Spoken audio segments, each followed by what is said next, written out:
Thank you, everybody, for joining us this evening. We are starting the book of Bamidbar. Last week we finished Vayikra, and we are starting the book of Bamidbar. Now, Bamidbar is very interesting, and the book of Bamidbar always starts off before the Shabbos of Shavuos, right? Either it's like right by Shavuos. It depends on how it is, but 99.9% of the times, the book of Bamidbar starts. Parsha Bamidbar is the Shabbos before Shavuos, and the rabbis Chachamim orchestrated that on purpose. It's not just a coincidence that it happens that way. That's why last week we had a double parsha. I think I mentioned this very quickly last week, and we had a double parsha previously. In order to make it that the book of Bamidbar falls out the Shabbos before Shavuos. And the question is, right, what's the significance, what's the importance of the book of Bamidbar being the Shabbos before Shavuos? There has to be some reason that the book of Bamidbar falls out before Shavuos. So if you look at the Sefer Bamidbar, and really the Parsha Bamidbar, and really the whole Sefer Bamidbar, right, talks about the Jewish people, the experience that the Jewish people had in the desert. So you can say, one second, since Shemos, it speaks about that. Really, since Bishalach, right? Really, since Parshas Bishalach, it speaks about that. That's true, but it's not. It more is talking about a lot of the mitzvahs that happen, or the experience of Har Sinai or Kriyas Yamsuf, what are things that happen in the desert, but it's not necessarily sort of the day, sort of giving us a glimpse into not necessarily a full day-to-day life, but the day-to-day life that happened in the desert. Really, the book of Bamidbar, it has, of course, a lot of mitzvahs inside, but it doesn't have as many mitzvahs as the other parshios, the other books have, right? Of course, Bereishis has less also because it's mostly stories, right? But it has less mitzvos in the book of Bamidbar, Shemos, and the book of Vayikra. The book of Vayikra for sure. The book of Vayikra has a tremendous amount of mitzvos.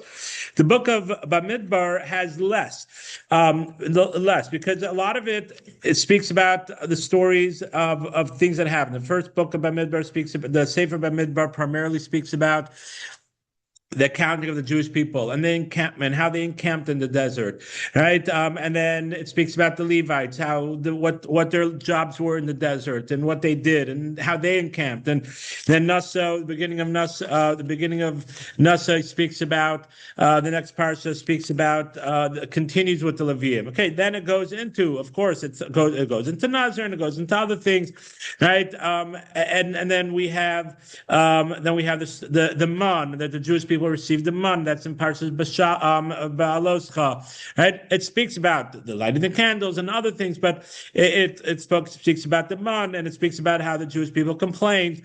And then we have Shlach, the story of the Meraglim, and then we have the story of Korach, and we have it sprinkles, right? It sprinkles different mitzvos inside, but it's primarily talking about the story of the Jewish people in the desert, and especially the Sefer Bamidbar. As I mentioned, the Sefer Bamidbar it speaks about their encampment. It speaks about it starts off Vaydaber Shama Moshe Bamidbar Sinai, page 726 in the Hebrew, 727 in the English. The first verse, the first pasuk, right, starts off in Vaydaber Shama Moshe Bamidbar Sinai, the Omod, right, in Midbar Sinai from the Omoed. Every other time, I'm not going to say for certain every other time, but 99% of the other times, because I don't recall offhand all the times, but it doesn't start off with Vaydaber Shem Moshe b'Midbar. God spoke to Moshe in Midbar Sinai. Of course, they're in Midbar Sinai. Don't we know the Jewish people are in the desert? Why does it have to say that they're in the desert? Right? Could have just said Vaydaber Shem Moshe b'El from the El Moed, right? On the first of the month, the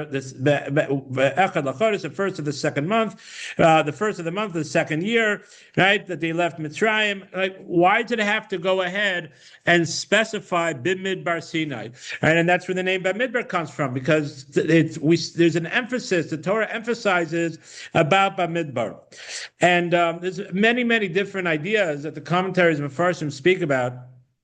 I want to just throw out a few ideas, and then we'll go into some other things in the parsha.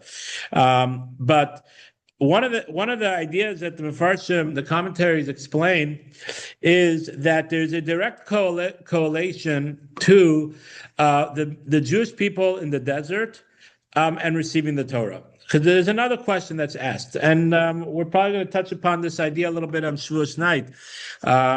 Join me Shavuos night. Mitzvah Hashem will be staying up all night, learning Torah. I think I'm going to get there around 1:45, and we're going to take the home stretch all the way till the morning.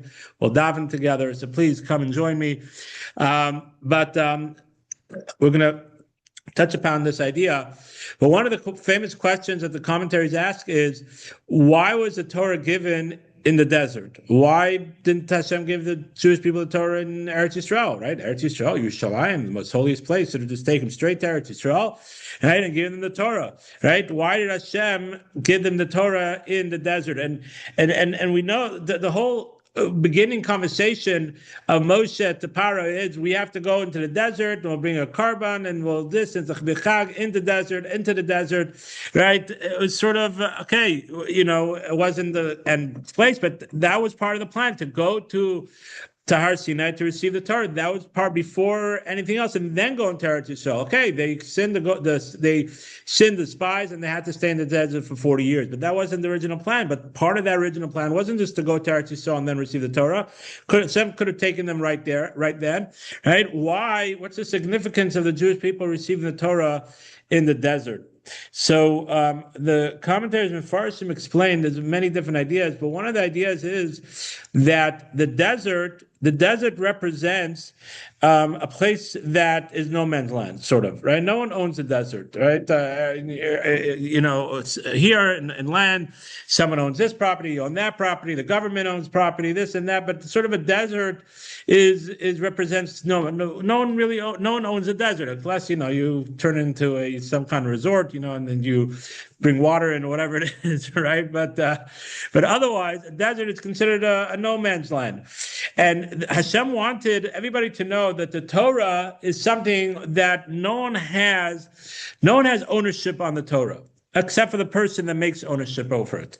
It's that, as Pirkei Avos says, there's three crowns: the crown of Torah, the crown of kingship, and the crown of kahuna, right? And the crown of Torah, a crown of kahuna, only a Kohen could have. A crown of kingship, only someone from the house of David. The crown of Torah, everybody could take it, right? There's no ownership of the crown of Torah. Anybody could acquire Torah. It doesn't make a difference if you're wearing a black hat or you're wearing a kippas ruga, if you're not wearing a yarmulke, right? If you just became religious or you're not religious or you just found out you're Jewish or you've been religious since your birth, right? You're 10th generation rabbis. Right? It doesn't make a difference what you are. Who cares, right? Everybody has the opportunity to connect to Torah if they take the ownership on it. Right? Just like if someone's in the desert, they have to take ownership. They have to dig down. They have to find water. They have to find shelter. They have to take care of themselves there. So too, Torah, everybody you have to take ownership. You have to work on it. You have to acquire it yourself. Right? So Hashem didn't want it to be in Yerushalayim or this. Oh, only in Yerushalayim you can learn Torah. Right? Only if you're from a certain household or whatever it is. Right? No. Anybody could learn Torah, and then part of that also is similar idea, and I started alluding to it, is also it's not in any specific place. I can only learn Torah in Eretz Yisrael. I can only learn Torah when I come to synagogue. I can only learn Torah X, Y, and Z. No, anywhere you are, you can learn Torah. The desert is no, it's not anything special. There's nothing great going on there. And you can still, that's where the Torah is given. You don't have to be in Yerushalayim to receive the Torah. You don't have to be in synagogue. Of course, Torah is better if you're in synagogue. Torah is better if you're in Yerushalayim. But anywhere you are, you could learn Torah, right? And there's famous stories of people learning Torah while they're traveling or this, on the plane, on the bus, or this or that. There's anywhere you go, you could learn Torah in your home, right? And it's not something that's...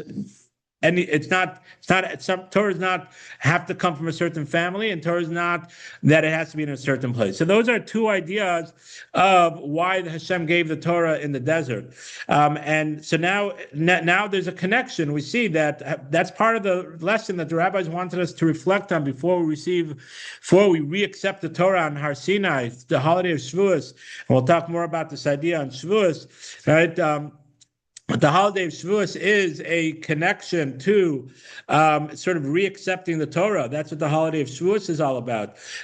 So the rabbis wanted us to have this reminder that they put the Parsha Bamidbar, which specifies that Hashem spoke to Moshe in the desert, right, from the Ohel Moed. It reminds us by Har Sinai, right, the Midbar Sinai, which is referred to where Har Sinai was, right, to remind us that we're all able to accept the Torah. We're all able to receive the Torah.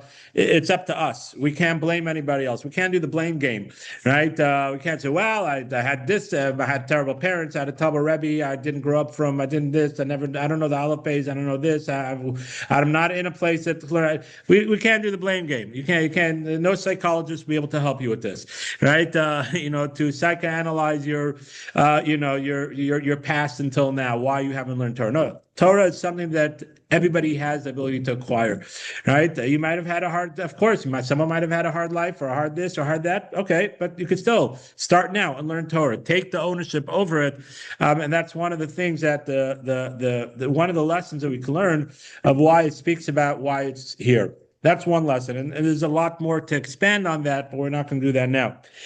The other lesson that I want to bring out that we could learn from Parsha Bamidbar that's connected to Har Sinai, and that is that this week's parsha, which we're not going to talk so much about this year, right? We did expand more about this last year, but let's just jump for a minute to page 732. Right, on 732, chapter 2, right, it speaks about the encampment of the Jewish people, right, the encampment of the Jewish people, and the way the Jewish people, after it counts every individual, right, it talks about the encampment of the Jewish people, and it speaks about how Isha Diglo each person according to his banner, right? Degel is a banner, a flag, right? That for their household, they rested, right? Around the Mishkan, they all rested around the Mishkan, and then it goes and says, right? That Shevet Yehuda, right? Encamped with Zvulun, right? And Issachar and Naphtali, right? And then it speaks about, and there was 4 corners, right, of encampments around the Mishkan, and there was 3 for each corner, right? 3 times 4 is 12. Wow, look, I know math, right? 3 times 4 is 12, right? So there's 12 tribes, and the Levites, the Leviim, and the Kohanim, right, were around the Mishkan itself, and then there was 3, and 3, right, that they encamped. And it goes ahead and expands on that. It seems very repetitious. It goes over again and says who the Nasi of that Shevet was and how many they had, and then how much was in each 3 groups, how much would they have? We just do the math. It just gave us a list of every Shevet of how much they were. Right? Why did it have to go ahead and repeat it over again? We know there's not an extra word in the Torah, not an extra letter in the Torah. So the commentaries explain that the Torah wants to emphasize the importance of the encampment of the Jewish people, right? And emphasize that in each encampment, there was a group of 3, right? But each one of those 3 still had their own independence, right? But they had some kind of similarity to each other, right? And then each one of those had their own independence of all the Jewish people, but they were all still together around the Mishkan, right? And teaching us this very important lesson, right? And really, I have this in my notes where we're going to talk, but let's just bring this in now. It speaks about a degel. Each one had their own banner, their own identity. A banner is sort of an identity, right? You wave your flag, right? The flag is important, right? It is. There's importance to it, right? There's a pride. It's who you are. It's an identity of who you are, right? So each one has their own degel. Each tribe has their own identity. Each tribe has their own strength, has their own talents and their own uniqueness that they bring to the table. But that uniqueness and that talent and that strength is together with 2 other tribes, right? And then those three have their own talent, own strength, right, and their own uniqueness. But that three that have now their own talent, their own strength, and their own uniqueness are part of the greater Jewish people, which are around the Mishkan, right? And each one of them come together and they're around the Mishkan, and that makes the Jewish people. And it's teaching us something very important, that in Judaism, right, in Judaism, in Yiddishkeit, we are independent people. We all have our own talent. We all have our own strength. We all have our own uniqueness, and something that we could add to the Jewish people, something that's different that we have that no one else has, right? But we're still part of the Jewish people. We're still part of our synagogue. Let's just sort of break it down. We're part of our synagogue, start of our community. And then our community, our synagogue with our community is part of sort of the larger Jewish people in the United States and North America. And then you have, but all the Jewish people, we're around the Mishkan. What's the Mishkan nowadays? The Torah, right? We're all here to bring Torah into the world. We're all here to bring HaKadosh Baruch Hu and to connect to God in this world. That's our purpose, right? So we all have to, we can't just be followers, but at the same time, we can't just go off on our own and just do whatever we want. The Jewish people's strength is by knowing our talents, knowing our abilities, knowing our uniqueness, and utilizing that, but as a group. As a cohesive group of the achdus of the Jewish people, and that's true achdus. Achdus is not just being a robot or being, just living in road and just following what everybody else does. Achdus means to say that you have your own uniqueness, your own thing, but you're part of that body of the Jewish people. Right? We know that it says when the Jewish people encamped by the Mount Sinai, it says K'ishach vayichan sham Yisrael. It says it in singular tense. Why? Rashi says K'ish like one man with one heart. Right? The Jewish people as a unit are compared to a body, right? A body, the hand has a different purpose than the nose, and the fingers have a different purpose, right, than even the whole hand, right? Even within the hand. So the hand is a hand, right? But even in the hand is different. There's the fingers, and there's a thumb, and there's the pinky, and then there's the palm, and then there's the wrist, and there's different parts of it. But then the whole hand is part of the body, right? Which is different than the lungs and the hearts and the feet, and every part of the body. The hand can't say, well, I want to be like the heart, right? And the heart can't say that I want to be like the brain, right? Each part of the body, it sounds silly, but really that's what it is. Each part of the body has their own uniqueness, has their own purpose, and it has to run properly. But working within the confines of the body to allow the full body to run properly. And that's the Jewish people. When we're united, when we're achdus, means to say that we all know that we have our talents. Some people are good in finances, some people are good voices, some people are good in organization, some people are good, in learning more or philanthropy or getting other people to help with donations or whatever it is, right? Whatever it is that they're good at, right? They have to look internally and say, okay, what's my uniqueness? What's my own power? And how could I do that? That around the mountain, around the Mishkan, right? And to help the Jewish people elevate and to grow. And that's a tremendous lesson that we learn from the encampment of the Jewish people. The Torah goes ahead and I'm going to specify the amount, each individual shevet, what their number was again, right? And then as a group, because the Shvatim represent each one of us, sort of, right?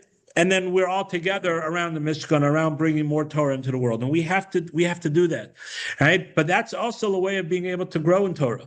And when we are united, when we have that achdus, when we are doing what we're doing, then HaKadosh Baruch Hu, God gives us a blessing for us to understand the Torah better. If we're struggling a little bit, maybe we're lacking a little bit. No, I'm great. I love every Jew. Of course you love every Jew, but let's practical. Are you utilizing your talents? Are you being forthcoming? I was speaking to someone the other day. They're having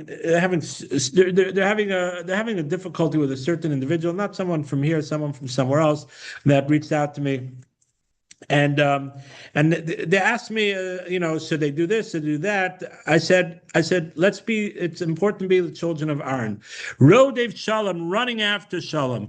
And not just being passive about it, but running after it. Said, write a letter, right? Write a nice letter, give a nice gift, first Shavuos, right? And then you did your shtadlus, you did your Rodev. If they want to respond back, good. If not, just move on with your life, right? Just move on. But Rodef, we have to be proactive. And it's not just say, I love every Jew. Great. Right? Okay. Now, what are you doing about that? So it's easy to love every, it's not easy, right? But it's easy to love every Jew from your couch. It's easy to love every Jew from standing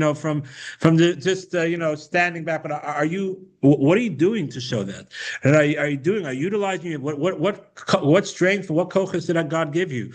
Did God bless you with wealth? Did God bless you with organizational skills? God bless you with people skills. That's a tremendous thing. Being able to speak to people and get people. A lot of people in the community that maybe, oh my gosh, I've been involved in big part of the community. So, let me start reaching out to people in the community to tell them how beautiful the Orthodox community is, right? And utilizing the talent. It's not like, as we said before, it's not like, throwing them to the deep end, but, looking for opportunities and things to speak about and to bring them in that way, right? To whatever it is, there's so many, we all have our own talents. Are we utilizing those talents, that unique opportunity that I have, the position that God placed me in at this time in my life? Am I utilizing that to be road of Shalom, to run after the Achdus of Klal Yisrael, to be part of the Jewish people, right? And to bring godliness into the world. That's part of what the message of the golem of the encampment is. And that's something, when we do that, then we're able to really accept the Torah properly, like the Jewish people accepted it on Har Sinai, right? Like one man with one heart, one person with one heart, right? And that's another reason why Parsha Bamidbar is before the holiday of Shavuos. So we spoke about two that are three ideas, right? One of the first one is sort of, there's two ideas. Number one is that it's not the place and it's not the person, right? You don't have to come from anywhere. You don't have to be. It's wherever you are right now in a desert. Everybody's the same. It doesn't make a difference if you have $1 million or if you have no dollars, right? $1 million can't buy you water from nothing, right? You have to dig or whatever, or go somewhere or do something, right? Everybody's the same, and also it's not the location. It's not Eretz Yisrael only. It's not this. It's not that. You don't have. That was one idea that we spoke about, and the other idea that we're speaking about now is the idea of the encampment, the Achdus, the ability to run after Shalom and to be part of that, and that's how another way to accept the Torah. So those are two ideas of why. There's many other ideas that are brought out of this, right? But those are two ideas of why the Jewish people, why Parsha Bamidbar is before the holiday of Shavuos. Okay, let's go back for a minute to page 726, verse 2. When it speaks about the counting of the Jewish people, it uses the word Se'u es rosh kol adas b'nei Yisrael.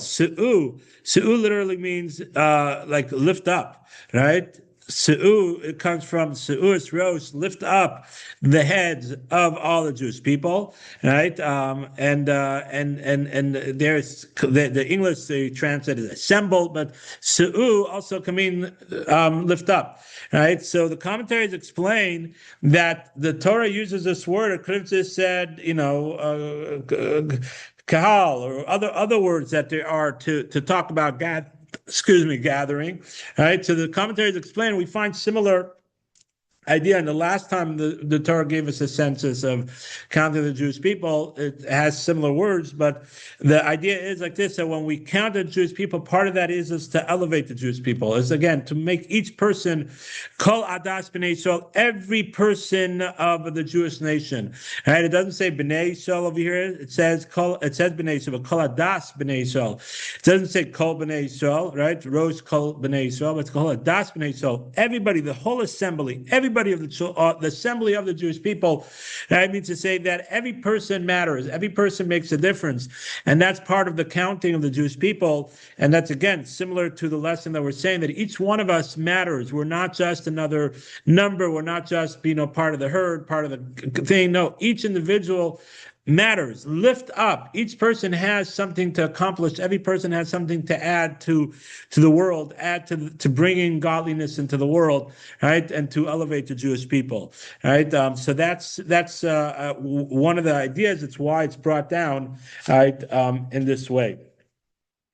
So So then it goes into the counting of the Jewish people, right? And it mentions all the heads of the Nisim, right? And then it counts the Jewish people. Now, the way it's counted, right, is that the 12 tribes that are counted, there's seemingly one tribe is missing. Which one is that? The Levites. All right, the Levites are counted separately. All right, the Levites are counted separately. Why are the Levites counted separately? So Rashi tells us, right, that because one idea Rashi tells us is because the counting of the Jewish people, the people that were counting the Jewish people, they're the ones that what later on, when there's a punishment of that they have to all die in the desert, it's from the people that were counted over here, right? And since the Levites did not do the sin of the golden calf, right, and they weren't involved in the sin of the Meraglim, the spies, so therefore they weren't killed, so therefore they were counted separately. That's on a deeper level, but very practically, there's two very practical reasons why the Levites were not counted here, and we'll go with the more practical reasons right now. Right? Is number one, right?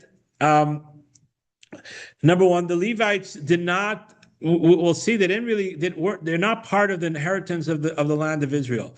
Right? The Levites they got their certain lands, the 42 cities that they got, but they didn't get a portion of the land of Israel.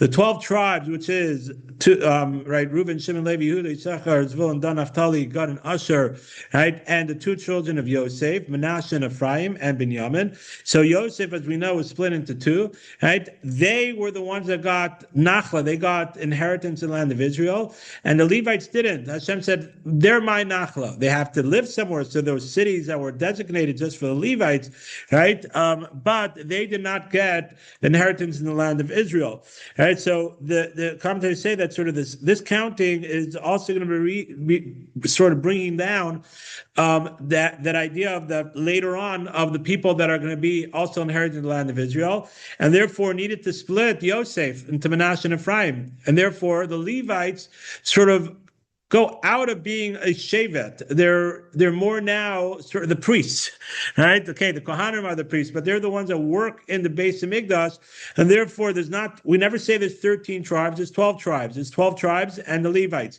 Sometimes Yosef is counted and Levi is counted, so it depends what the purpose is.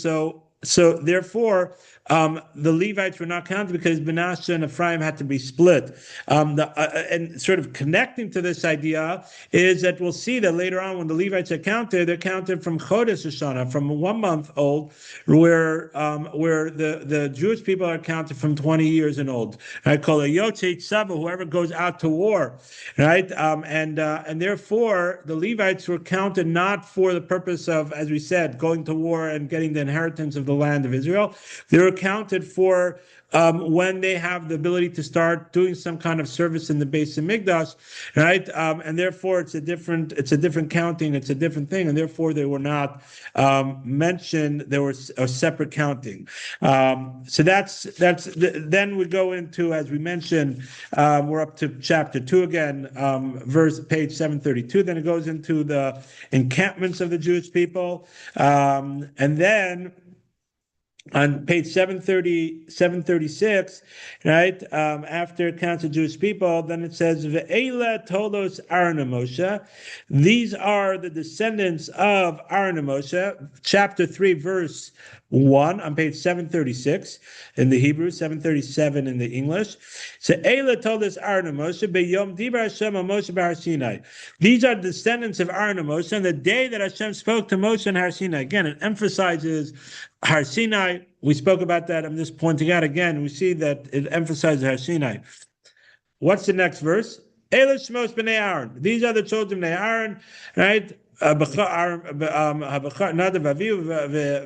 Avihu, Elazar Isamar, right? And these are the Kahanim. And then it speaks about that Nadav Avihu died, and that's it, Right? Then it moves on. Moshe, verse 5 and 6. David Moshe Lemar. All right. Hakrevis Mata Levi ve'emidu aselufnei Aaron. Bring the tribe of Levi in front of Aaron, gather them, right? And then it speaks about how they made the service that they do, right? And then to separate them, it speaks about the separation, right? And then it speaks about the next page, 736. It speaks about how the Levites were chosen separately, right, to be instead of the Bechar, right? Instead of the Bechar was supposed to, the firstborn was supposed to be serving in the Beit HaMikdash, and the Levites and the Kohanim took that over. Right? The question is, right? Turn the page and go back to verse 1 of chapter 3. What did the Torah says? Ve'ela tolis Aaron u'Moshe. These are descendants of Aaron and Moshe. Luis, where is it? Doesn't say anything about Moshe's children. It just says about Aaron's children. What happened to Moshe's children? Right? Hello. What's going on here? Right? The Torah tells us we're going to speak about the children of Aaron and Moshe. And then it just says, Ve'elos Moshe b'nei Aaron, these are the children of Aaron. Oh, maybe later. No. Then the Torah goes on to a new thing. It speaks about bringing the Levium and making them chosen for themselves. And then it speaks about the mitzvah then it speaks about saying that they take over the Bechar, and then it speaks about starts counting the Levites. What happened to Moshe's children? So Rashi asks this question. Right? And Rashi quotes the Gemara in Sanhedrin, says, "Ve'enoi masker ela b'nei Aaron," only mentions the children of Aaron. V'nikru told us Moshe, lefi shalamdu Torah. Right? They are considered the children of Moshe because Moshe taught them Torah.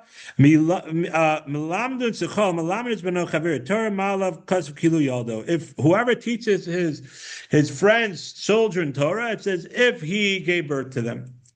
It says if they're his descendants. Right? And we find this many times.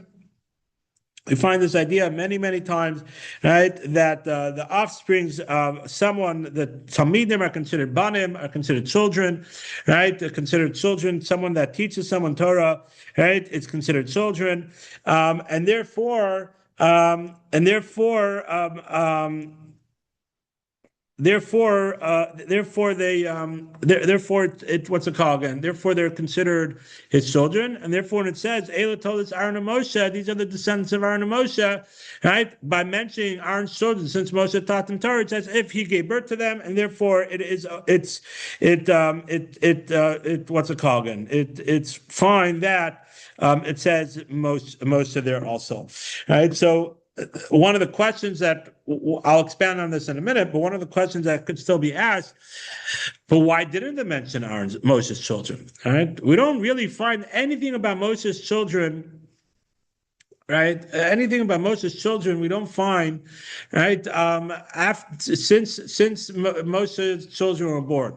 Right, we don't find them mentioned anywhere. Right, we don't find them anywhere. It doesn't mention them anymore. So what happened to Moshe's children? Why doesn't it mention it? They were alive, right? Why doesn't it mention anything about Moshe's children? That's a very good question. And Mirza Hashem will talk about that on Shavuos night. So join us Shavuos night, right? And we'll talk about that. On one of the 3 o'clock or 4 o'clock, or I don't know, what depends on the time. But Mirza Hashem we'll talk about this on Shavuos night. Will be one of the things we talk about. Why doesn't it mention Moshe's children at all? Right? At all. So join us to a step. But for right now, I'm not talking about that. There's a lot to say about that, but we're going to talk about that Shavuos night. But for now, right, there's a tremendous lesson here, right? That we look, why is it that someone that teaches someone Torah is as if he gave birth to him? What's the purpose? What's the idea? What's the lesson? It's a cute thing. Oh, I taught you, so it's right. So someone teaches someone math. He's also no, of course not. Right? Okay, he's my teacher or whatever. He taught me math. He taught me history. You don't find this idea in any other subject. Right? Torah is not a subject. Torah is life. Right? But what's this idea that whoever teaches someone Torah is as if he gave birth to him, as to the extent that it could say, Eila told us Moshe and Aaron, these are the Aaron and Moshe, these are the descendants of Aaron and Moshe, and then it only mentions Aaron's children. So one of the ideas that we can learn from here is, as I alluded to, right? Torah gives us life, gives us a spiritual life, and if we don't have Torah, right, so then we're dead spiritually. We're literally dead spiritually, right? And of course, each person on their level of growth, taking one step at a time, right? But we're literally dead spiritually. So whoever teaches someone Torah, right, is infusing spiritual life into him, is infusing, is elevating his neshama and giving him spiritual life. So it's as if he gave birth to him. And to the extent, right, that's really my main purpose of living in this world, right? Main purpose of being in this world is to grow in spirituality, to grow in Torah, and to grow in tzedakah, and to grow in chesed, and to grow in connecting to Hashem. So, Of course, it's as if he gave birth to him, right? It's not physically, but it's as if he gave birth to him. Kvod Rabbo, right? Kvod Shemaim, the covet of a rabbi should be like Kvod Shemaim, like the honor of heaven, right? The Talmud tells us, right? And this is such an important lesson on both fronts. Number one, the responsibility that a rabbi or a teacher, right, has and realizes that his responsibility of teaching people, if it's children, if it's adults, or if it's a chavrusa, and each one is each one's Rebbe, right? Pirkei Avot says that if you learn even one word from someone, right, you have to give him respect. You have to show him, right? If you even one word, right? If you even learn one word from someone, it's as if he taught you something. You have to have that respect. How much more so for someone that teaches you more? But it's a responsibility for someone that is teaching. He has to nurture the people that he's teaching as if they're his own children. It's not a different subject. It's not like a 9-to-5 job. I come in and school, and the secular school is not 9 to 5, right? It's like from like 9 to 1, right?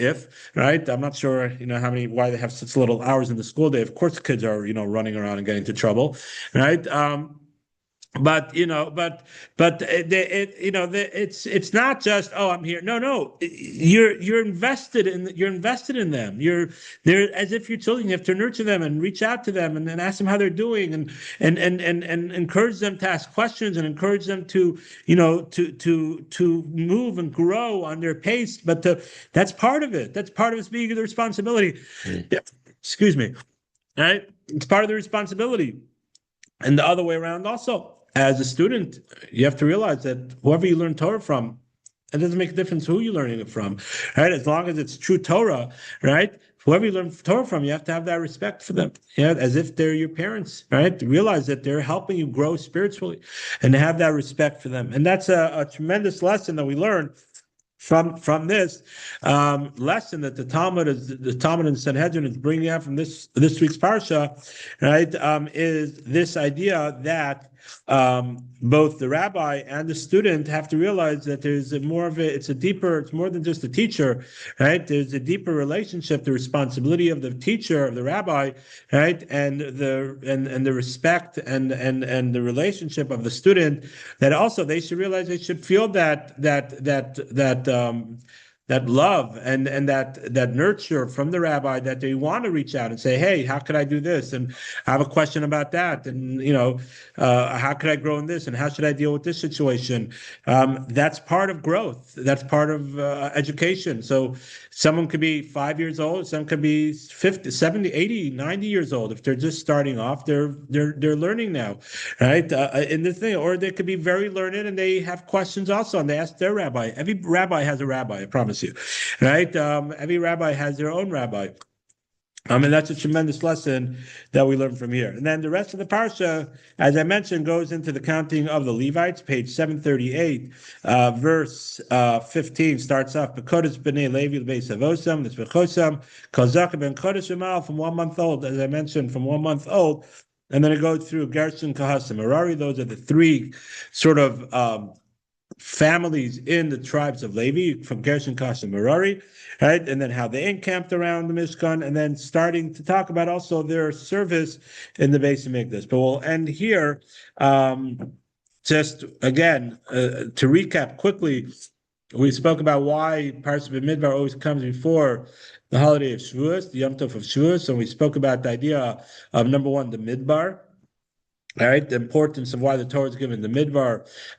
No one has ownership over it, and it doesn't make a difference where you are. You can even be in a desert and you can learn Torah, and no one has ownership over it. And you can't say, "Oh, I make excuses, this and that." You have to take your own ownership and kick yourself in the pants, as my rabbi used to say, right? And get up and start learning Torah and growing in your spirituality, right? And then also we spoke about the idea of the encampment of the Jewish people, concept of achdus, but also recognizing that each person has their own degel, their own kochos, their own strength, and that's true achdus, and that's how we be able to grow in our Torah and the true way of the Jewish people growing. We spoke about Su'u Yisrael B'nai Yisrael, lift up. Every person has a purpose. Every person has the ability to be someone special, and you are someone special, but to show them to that, and that's part of the counting of the Jewish people, right? And then we spoke about also the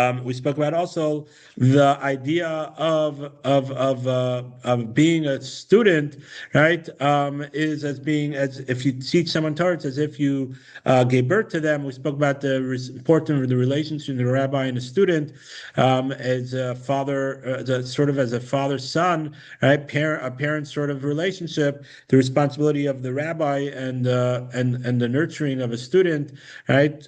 To realize that relationship, and then just we also said that in Shavuos night we're going to talk about why doesn't it mention one of the things we'll talk about is why doesn't it mention anything about Moshe's children anywhere.